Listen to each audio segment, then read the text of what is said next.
시간이 되었습니다. 다 같이 찬양으로 하나님께 영광 올려드리며 예배를 시작하겠습니다. 내 주 같은 분 없네, 그 어느 누구도 찬양하겠습니다.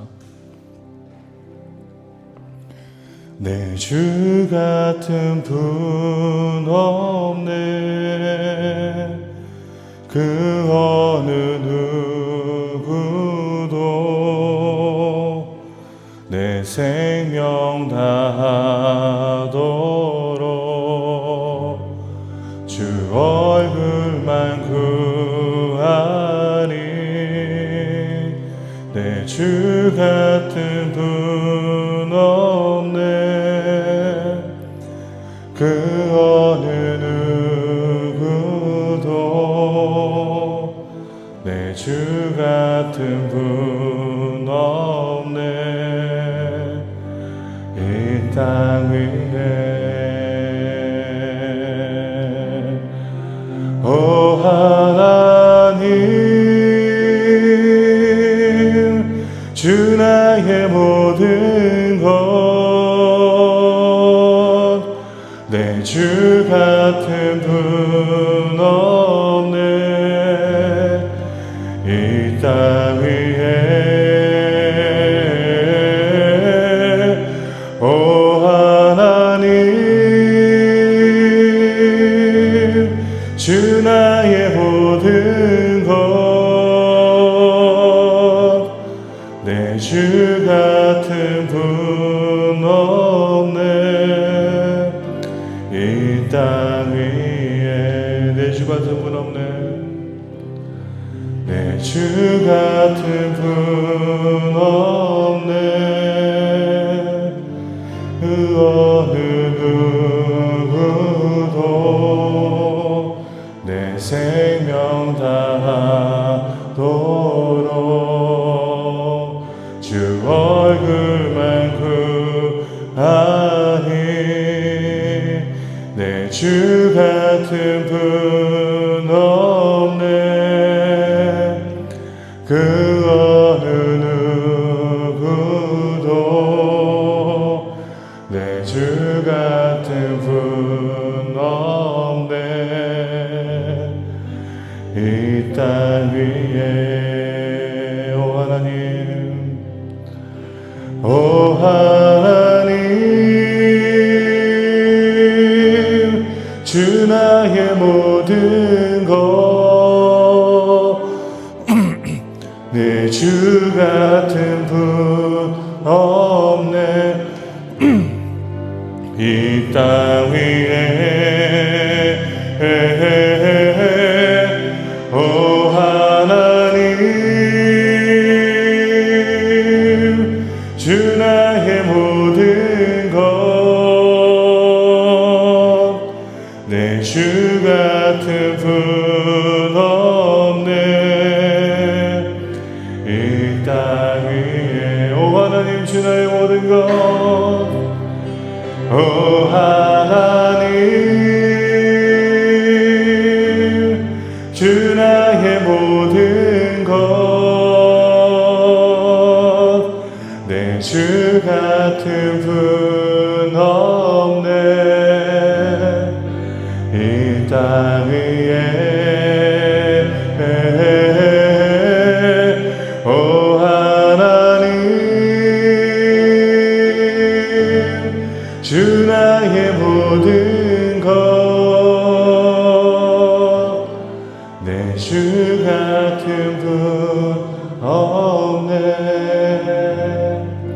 이 땅 위에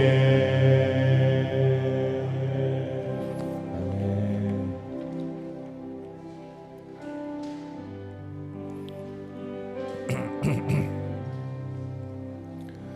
날마다 숨쉬는 순간마다 내 앞에 어려운 일 보내, 주님 앞에 이 몸을 맡길 때 슬픔 없네, 두려움 없네.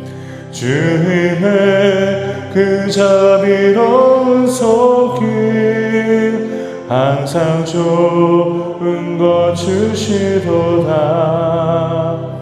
사랑스레 아픔과 기쁨을 수고와 평화와 안식을 날마다 주님 내 곁에 계셔 자비로 날 감싸주시네. 주님 앞에 이 몸을 맡길 때 힘주시네 위로함 주네. 어린 나를 품에 안으시사 항상 평안함 주시도다. 내가 살아 숨을 쉬는 동안 살피신다 약속하셨네. 인생의 어려운 순간마다 주의 약속 생각해보네. 주님 속에 믿음 잃지 않고 말씀 속에 위로를 얻네. 주님의 도우심 바라보며 모든 어려움 이기도다. 흘러가는 순간순간마다 주님 약속 새겨봅니다. 주님의 도우심 바라보며 모든 어려움 이기도다.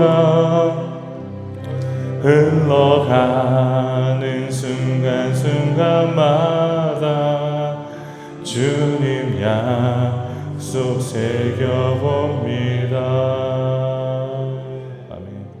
여호와여, 내가 주께 피하오니 내가 영원히 수치를 당하게 하지 마소서. 주의 의로 나를 건지시며 나를 풀어주시며 나의 주의 귀를 내게 기울이사 나를 구원하소서. 아멘. 하나님, 오늘도 하나님의 은혜와 그 자비를 바라보며 주님의 백성들이 이곳에 나왔습니다. 하나님, 우리 신앙교회 모든 교우들이 다시 한번 하나님의 그 크신 자비를 바라보며 위로를 받을 수 있는 귀한 시간이 될 수 있도록 주여 인도하여 주시고 도와주시옵소서. 우리 마음은 연약하고 우리 마음은 지치고 우리 마음은 쇠약하나 하나님의 도우심과 하나님의 능력으로 저희들을 항상 돌봐 지켜주셔서 그 능력으로 말미암아 우리 교회가 일어설 수 있도록 도와주시고 각 가정과 각 성도님들이 그 믿음으로 이 시간 이 새벽 기도회를 통하여서 다시 일어설 수 있는 놀라운 하나님의 기회의 시간으로 품어주시옵소서. 하나님, 예배가 하나님 앞에 기쁨이 될 수 있는 예배가 될 수 있도록 도와주시고 이 예배를 통하여서 우리 모두가 함께 하나님의 이름을 높여드릴 때 우리 마음속에 우리 삶 속에 평화를 주여 허락하여 주옵소서. 모든 것에 오직 하나님께 영광 올려드리며 예수 그리스도의 이름으로 기도를 드립니다. 아멘. 찬송가 279장 부르시겠습니다. 통합찬송가 337장입니다. 337입니다. 인내하신 구세주여. 279장 새 찬송가 337 통합찬송가입니다. 인내하신 구세주여. 인내하신 구세주여, 내가 비오니 죄인오라 하실 때에 날 부르소서. 주여 주여 내가 비오니 죄인오라 하실 때에 날 부르소서. 자비하신 보좌 앞에 굴러 엎드려 화복하고 회개하니 믿음 주소서. 주여 주여 내가 비오니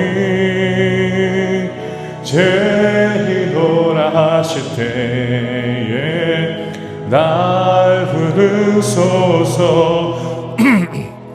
주의 공로 의지하여 주께 가오니 상한 마음을 고치시고 구원하소서.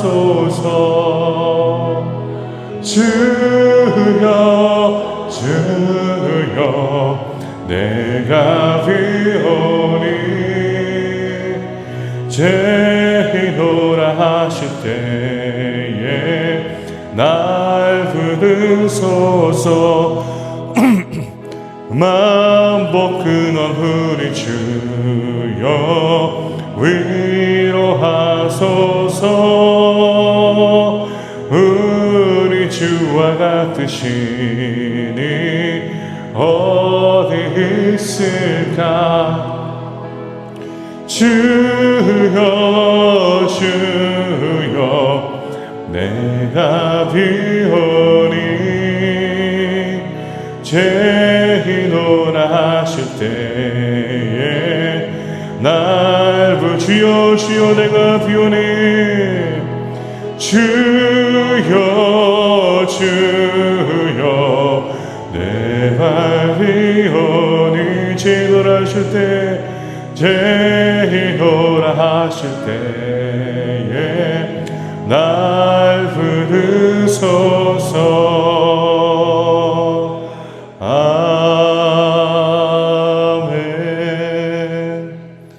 오늘 말씀을 보겠습니다. 오늘 말씀은 로마서 3장 1절에서 8절까지 있는 말씀 내용입니다. 로마서 3장 1절에서 8절, 제가 한 절, 성도님들이 한 절 함께 말씀을 교독하도록 하겠습니다. 로마서, 신약성경 로마서 3장 1절에서 8절까지 있는 말씀들입니다.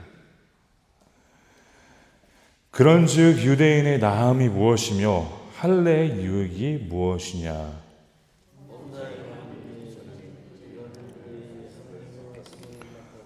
어떤 자들이 믿지 아니하였으면 어찌하리요. 그 믿지 아니함이 하나님의 믿부심을 패하겠느냐.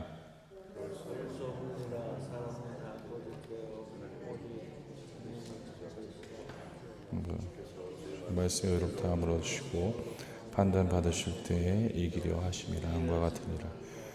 그러나 우리 불의가 하나님의 의를 드러나게 하면 무슨 말하리요. 내가 사람의 말하는 대로 말하노니 진노를 내리시는 하나님이 불의하시냐. 만일 그리하면 하나님께서 어찌 세상을 심판하시오. 그러나 나의 거짓말로 하나님의 참되심이 더 풍성하여 그의 영광이 되었다면 어찌 내가 죄인처럼 심판을 받으리요. 또는 그러면 선을 이루기 위하여 악을 행하자 하지 않겠느냐. 어떤 이들이 이렇게 비방하여 우리가 이런 말을 한다고 하니 그들은 정죄받는 것이 마땅하니라. 아멘. 저희가 반복적으로 에스겔서를 계속 보다가 에스겔서를 잠시 쉬고 이제 로마서로 왔습니다. 로마서의 말씀 내용을 보게 된다면 우리는 이신칭이라는 내용을 접하게 되죠. 이신칭. 오직 믿음으로 의인이 될 수 있다라는 것이죠. 믿음만이 길이고 믿음만이 우리가 의인으로서 살아갈 수 있는 것임을 증명한다라는 것을 사도 바울은 로마 교회를 통하여서 말씀을 전하고 있습니다. 오늘 말씀의 내용은 이렇게 기록합니다. 그런즉 유대인의 나음이 무엇이며 할례의 유익이 무엇이냐라고 말합니다. 유대인들은 선택받은 선민이다라는 그런 의식 속에 있었습니다. 의식을 갖고 살아가는 사람들이었습니다. 유대인은 선택받은 자들이다. 그리고 할례의 유익이 무엇이냐? 그들은 할례 받는 자들이었습니다. 우리가 아브라함의 그 스토리를 통해서 나누지 않았습니까? 할례를 받고 언약적인 백성으로서 하나님의 그것을 증표로 삼아 살아가게 만드셨다. 그러나 오늘 이 말씀의 내용은요, 지금 사도 바울이 말하는 것은 유대인이 나음이 무엇이냐, 그리고 할례의 유익이 무엇이냐 라는 것을 지금 선포하고 있습니다. 우리가 하나님의 백성으로서 살아가는 것, 그리고 하나님의 선택받은 자로서 살아가는 것, 그것이 왜 우리에게 그토록 소중한지를 보여주고 있는 것이죠. 우리가 왜 하나님의 백성으로서 살아가는 것이 그토록 소중합니까? 백성으로서 살아가는 것이 소중한 것은 즉 하나님을 드러내기 때문이죠. 모든 것에 하나님이 드러나고 있기 때문에. 유대인들은 그러나 자신들이 선택받은 백성이다라는 선민의식에 빠져서 그냥 선민으로서만 살아갔던 그런 모습을 보여주고 있습니다. 말씀의 행위가 없이, 말씀의 열매가 없이, 삶에 그러한 실천이 없는 그러한 삶을 살아가고 있다는 것입니다. 단순히 자신들은 선민이다라는 그 의식에 빠져서, 할례 받은 자들이라는 그런 의식에 빠져서 살아갔다는 것입니다. 사랑하는 신앙교회 성도 여러분, 우리는 하나님 앞에서 하나님의 선택받은 백성으로서 우리는 하나님 앞에 열매를 맺는 하나님의 백성들이 되어야 합니다. 항상 말씀을 드리지만 우리의 삶 가운데 항상 하나님의 말씀이 실천되어야 합니다. 그냥 나는 선택받은 하나님의 백성이다라는 것을 갖고 죄를 범하면서 세상의 악한 자로서 살아가는 것은 절대 하나님이 원치 않는 것입니다. 하나님이 바라는 것은 무엇입니까? 선택받은 백성이다라면 선택받은 백성처럼 그런 모범적인 삶을 살아야 된다. 왜 할례를 하나님이 허락하셨습니까? 왜 할례를 하라고 하셨습니까? 그것을 바라보면서 매일 나는 하나님의 선택받은 백성이기에 그 백성으로서 온전히 살아가야 된다는 것을 그들에게 인식시키고자 하나님은 그렇게 하셨다는 것입니다. 사랑하는 성도 여러분, 우리는 다시 한번 말씀을 이어서 2절을 보면요, 범사에 많으니 우선은 그들이 하나님의 말씀을 맡았음이니라. 우리가 하나님의 백성으로서 살아가는 것이 유익한 부분이 있다면요, 바로 하나님의 말씀을 붙잡고 살아가는 것입니다. 하나님의 말씀을 맡았다라는 것입니다. 하나님의 말씀을 맡았다는 것은요, 하나님의 말씀을 전달하는 자로서 또한 책임을 갖고 있다는 의미도 부여할 수 있습니다.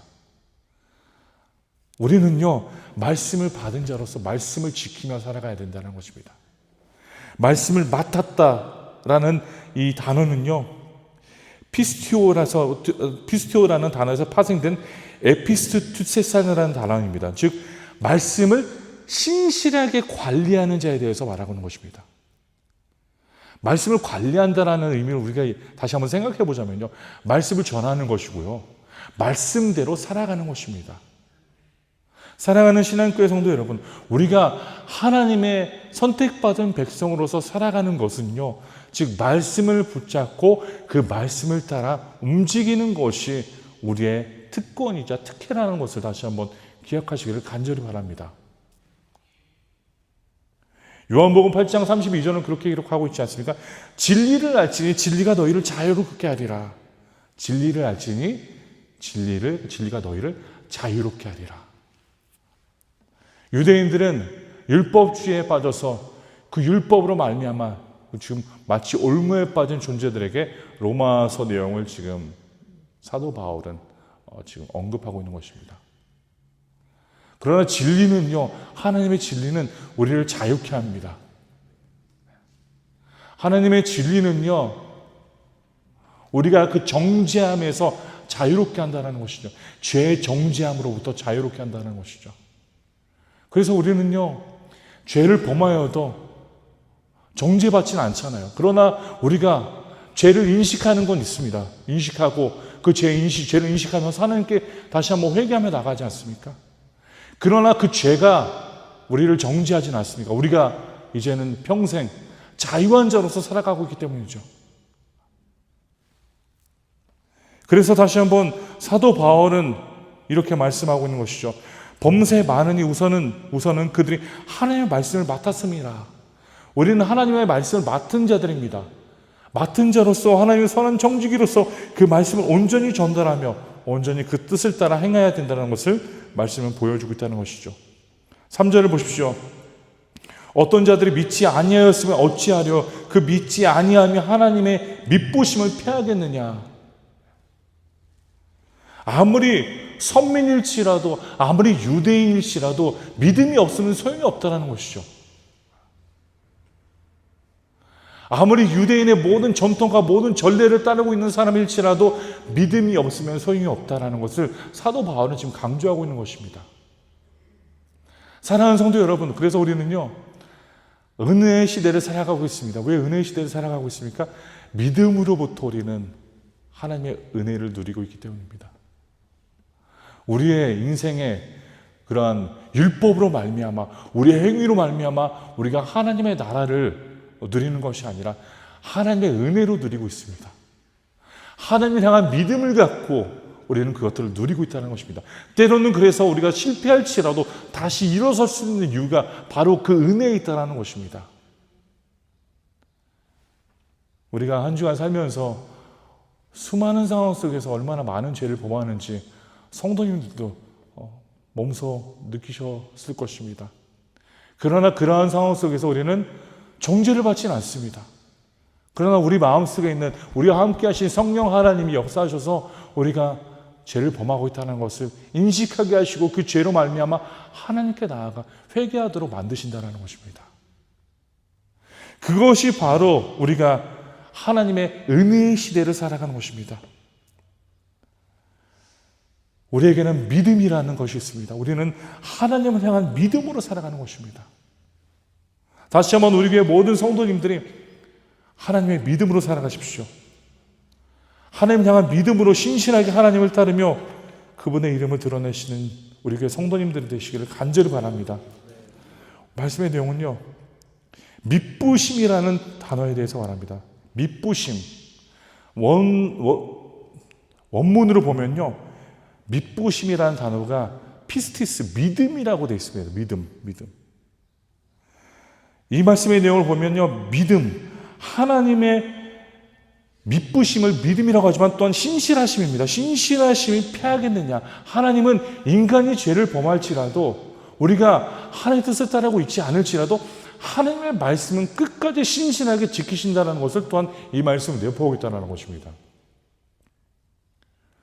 우리가 말씀을 지키지 아니할지라도 우리가 실수를 할지라도 하나님은 변하시지 않습니다. 하나님은 동일한 하나님이십니다. 우리는 꼭 그것을 기억해야 합니다. 하나님은 동일하게 우리를 바라보시면서 우리를 지켜주시고 우리를 보호해 주시고 우리가 하나님께로 다시 돌아오기를 바라시는 마음이 바로 하나님의 마음이라는 것입니다. 신앙적으로 봤을 때는요, 하나님은 불변성이 없으신 하나님이시다. 변화하시지 않는 하나님이시다는 것이죠. 사람들은 변합니다. 상황에 따라 변합니다. 어떤 사람의 태도에 따라서 그 사람과 호불호가 갈립니다. 그러나 하나님은 그렇지 않다는 것입니다. 하나님의 말씀은 끝까지 신실하시고 끝까지 우리를 위해 지키시는 하나님의 말씀이다라는 것을 지금 사도 바울은 다시 한번 반박하며 기록하고 있다는 것입니다. 사랑하는 성도 여러분, 하나님의 말씀은 변하지 않습니다. 하나님의 말씀은 영원합니다. 그래서 우리는 영원한 하나님의 말씀을 붙잡고 살아갈 수 있다는 것입니다. 세상 사람들의 말은 변하게 되어 있지만 하나님의 말씀은 절대 변하지 않기 때문입니다. 말씀을 이어서 보면요, 이 4절은 이렇게 기록합니다. 그럴 수 없느니라 사람은 다 거짓되되 오직 하나님은 참되시다 할지어다. 기록된 바 주께서 주의 말씀에 의롭다함을 얻으시고 판단받으실 때 이기려 하심이라 함과 같으니라. 5절 보십시오. 그러나 우리 불의가 하나님의 의를 드러나게 하면 무슨 바라리요? 내가 사람의 말하는 대로 말하노니 진노를 내리시는 하나님이 불의하시냐? 결코 그렇지 아니하니라. 만일 그려하면 하나님께서 어찌 세상을 심판하리요? 그러나 거짓말로 하나님의 참되심이 더 풍성하여 그의 영광이 되었다면 어찌 내가 죄인처럼 심판을 받으리요? 이 말씀의 내용을 보면요, 특이한 논리를 갖고 있는 사람들이 지금 사도 바울과 지금 논쟁을 벌이고 있습니다. 그러면 하나님의 의가 우리의 죄로부터 드러난다면요, 우리가 더 죄를 범해야 되는 것이 아니냐라고 지금 말하고 있는 것이죠. 하나님의 의가, 은혜가 더 많은 죄를 범하는 죄인들에게 더 풍성하여진다면 우리가 계속 죄를 범해도 전혀 문제가 되지 않는다라는 그런 논리입니다. 그러나 사랑하는 성도 여러분, 사도 바울이 말하고 있죠. 절대 그렇게 살면 안 된다라고 말합니다. 이 사람들이 말하는 것은 그것이죠. 죄를 범했을 때 그 죄로 인하여서 하나님께 나아가는 그 자가 더 큰 은혜를 누리는 것 아니냐. 그러면 결과적으로 봤을 때 내가 죄를 더 범하게 된다면 오히려 하나님의 영광이 더 드러나고 있기 때문에 더 죄를 범해야 된다라는 그런 논리입니다. 그러나 하나님이 원하는 것이 절대 그것이 아니잖아요. 사도 바울이 말하는 것입니다. 그게 아니다. 7절이 그거예요. 그러나 나의 거짓말로 하나님의 참되심이 더 풍성하여 그의 영광이 되었다면 어찌 내가 죄인처럼 심판을 받으려. 또는 그러면 선을 이루기 위하여 악을 행하지 하지 않겠느냐. 그렇지 않습니까? 만약에 내가 죄를 범하여서 하나님의 영광이 더 드러난다면은 하나님, 내가 죄를 범한 거에서 나는 전혀 책임이 없습니다라고 말할 수 있는 것이죠. 하나님의 영광을 드러내기 위해 내가 이렇게 죄를 많이 범하였습니다라고 말할 수 있는 것이죠. 어떤 이들이 이렇게 비방하여 우리가 이런 말을 한다고 하니 그들은 정죄받는 것이 마땅하냐. 절대 그렇지 않다는 것을 보여줍니다. 다시 한번. 그러한 사람들은 정죄받아야 된다라고 지금 사도 바울은 말하고 있는 것이죠. 사랑하는 신앙교회 성도 여러분, 우리가 죄를 범하였을 때 우리는 하나님 앞에 나아가지 않습니까? 우리는 그 은혜를 입습니다. 그러나 그 은혜로 말미암아 우리의 마음은 어떤 마음이 듭니까? 더 그러한 죄를 범하지 말자라는 마음이 들지 않습니까? 이것이 정상적인 거라는 것이죠. 사도 바울이 말하는 거예요. 그러나 그때 당시에 사람들은 죄를 범하면 범할수록 하나님의 은혜가 크니까 그러면 죄를 더 범해야 된다. 그냥 죄를 범하면서 그냥 살면 된다라는 그런 의식을 갖고 있었다는 것입니다. 우리는 이러한 세상적인 논리로 살아가면 안 됩니다. 이것은 진리가 아닙니다. 그래서 요한복음 8장 30절 진리라 할지니 진리가 너희를 자유케 하리라. 진리는 무엇입니까? 우리는 하나님의 선택받은 백성이고 선택받은 백성으로서 하나님의 은혜를 누리는 자이고 그 은혜로 말미암아 우리는 하나님 앞에 온전히 열매 맺고 실천하며 신앙생활하는 그런 백성들이라는 것을 우리는 매일매일 기억하며 살아가야 된다는 것입니다. 우리는 죄를 절대 합리화시키면 안 됩니다. 이 사람들의 이 모든 내용을 보면요, 죄를 합리화시키고자 하는 그러한 모습을 보이고 있다는 것이죠. 마찬가지입니다. 우리도 때로는 그렇지 않습니까? 죄인지를 우리가 분명히 알고 있음에도 불구하고 우리는 그 죄에 대해서 합리화시키려고 할 때가 있다는 것입니다. 합리화시켜서 내가 이렇게 죄를 범한 것은 하나님이 그렇게 나를 내버려 두셨기 때문에 내가 죄를 범한 것이다. 절대 아닙니다. 내가 이렇게 죄를 범하는 것은 하나님의 계획 안에 있기 때문에 내가 죄를 범하는 것이다. 아닙니다. 또 우리가 장로교회 아닙니까? 칼빈주의 신학을 우리가 따르지 않습니까? 그러나 우리가 실수하는 부분이 바로 그런 부분이에요. 예정론에 대해서. 우리가 하나님 선택받은 백성이다. 선택받았으니까 이미 선택받은 자는 절대 하나님이 버리시지 않으니 나는 죄를 범해도 전혀 문제가 안 된다. 그거는 믿음이 없는 그런 사람에 의해서 나오는 발언입니다. 하나님의 선택받은 백성이면요, 우리는요, 의로 살아갑니다. 말씀으로 살아갑니다. 이해하십시오. 선택받은 백성이기 때문에 나는 죄를 범해도 된다. 선택받은 백성이기 때문에 내가 원하는 대로 살아도 하나님은 절대 나를 버리시지 아니한다. 라는 그런 논리로 살아간다면 문제가 됩니다. 그렇습니다. 하나님은요, 선택받은 백성을 버리지 않습니다. 그러나 선택받은 백성은요, 이렇게 생각하지 않는다라는 것이죠. 선택받은 백성은 어떻게 생각합니까? 말씀을 지키고자 합니다. 선택받은 백성은 하나님을 따르고자 합니다. 선택받은 백성은 하나님의 말씀을 굳건하게 붙잡고 살아가기를 소망한다는 것입니다. 그래서 다시 한번 사랑하는 우리 신앙교회 성도 여러분, 죄를 절대 합리화시키지 마십시오. 우리가 일상 속에 범하는 작은 죄일지라도요, 합리화시키지 마십시오. 죄를 죄로 인식하시기를 간절히 바랍니다. 죄를 죄로 인식하고 그 죄에 대해서 하나님 앞에 나아가 회개를 구하십시오.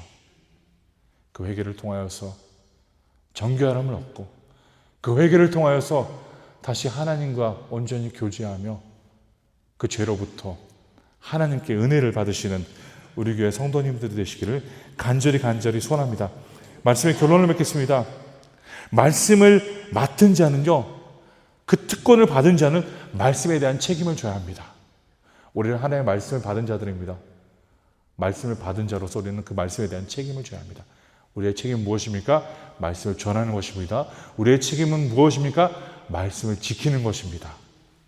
그뿐만이 아니라 우리는 하나님의 진리를 왜곡하는 하나님의 백성들이 되면 안 됩니다. 하나님의 진리는 분명합니다. 죄는 죄고 선은 선입니다. 죄를 합리화시켜서 선으로 만들어버리지 마십시오.